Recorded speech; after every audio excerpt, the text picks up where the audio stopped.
There are specific targeted surgical things that leadership development efforts ought to be doing. And I think, first of all, the big philosophy is that if a organization is not taking that kind of a evidence-based targeting approach to leadership development, then I would argue that there's a structural issue there. There's a philosophical breakdown in why are they actually doing leadership development, to what end. But I would imagine most organizations have a specific job to be done. That's when they're investing and implementing.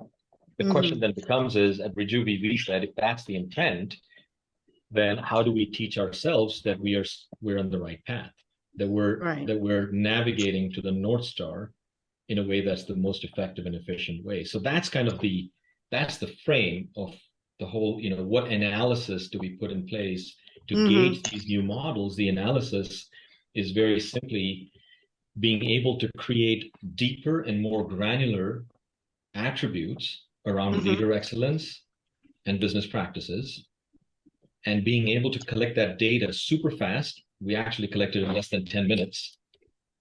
And the ability to turn that data into insight. So reduce the latency from when the information is generated to when you can take the action, to really instantaneously provide the organization the ability to say, all right, here's the piece that I need to go intervene in.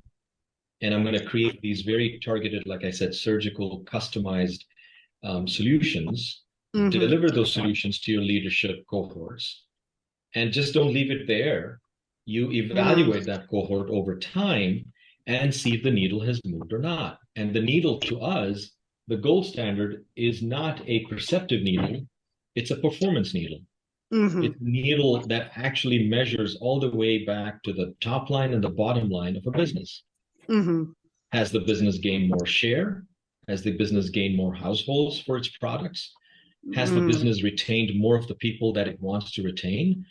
Or has the business reduced the error ratios in their manufacturing plants? And these are all just top of mind examples, but they're actual real metrics that we can track to. And that's when the job of the analytics or the analysis engine is actually done. It doesn't end any shorter than that. And if the aspiration is not to set up an ecosystem that can do that, then I think we're selling ourselves short. So that's what guided us at the Rejuvi Venture, and that's kind of the philosophy we bring to analyzing leadership development. But to your point, it's never been done before, but it's also never been done in a way that is actually endearing, that is accessible, that's affordable, that's scalable when inside of organizations. So that's the other piece that that was motivating us when we created this, these analytic frameworks. You alluded to it. I just wanted to amplify a little bit. Expectations of leaders who run the business and operations is that analytics that come from HR are all about people. They're about recruitment and retention and engagement, but they're not about the business. And so you can have people analytics, you can have operational analytics, you can have business outcome, business value analytics. That's new territory, the other two. And even the people analytics, I think there's a potential to have them more sophisticated than they have been.